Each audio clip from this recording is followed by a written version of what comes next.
RS power మీడియాకు స్వాగతం. అందరూ మీరు కూడా పోతారన్న వాటే దేనికోతారు నేను 30 మంది అందరూ కేసేస్తాను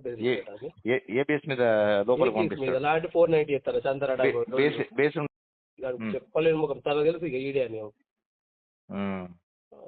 లేని ముఖంలో ఫీలింగ్ వచ్చేసి చాలా తమాషాలు చేస్తున్నాం. వాళ్ళ దగ్గర మాట్లాడాడు నాకు బెగారు అనిపించింది తీసుకుంటే సీఎం ఏడా ఊర్లో లేట్ అవుతుంది కానీ ఎవరికి రాసేయమన్నాడు పేపర్?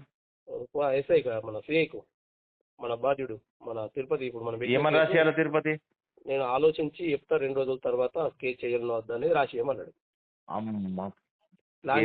గేమింగ్ అంటే అది ఫ్లాస్ కాదు ఆలోచించంటే కేసు పెట్టమనే మనం కంప్లైంట్ చేసినాం. ఇంకా 2 రోజులు ఆలోచించడు దేనికి? టైం ఇవ్వండి సార్ అని అంటే అది ఎంతవరకు ఫ్యామిలీ అందరి నంబర్ ఇక్కడ అందరినీ కేసు చేపిస్తాము అందరు కేసు అవుతారు కాబట్టి ఎస్సీఐ ఏ ప్రకారం అన్నా కూడా అర్థం కాదు. నాకు కూడా అటు అది కూడా నీ మీద కూడా ఉంటుంది అన్న అనబట్టే నీ మీద కూడా అనబట్టే అన్న నేను ఉన్నా కదా నువ్వేం చేసినా నేనే చేసిన కదా ఇది కూడా వస్తుందన్నా అనబట్టి ఏందో అర్థం కాదు. అది భాష ఏందో అసలు వల్గర్ ఏందో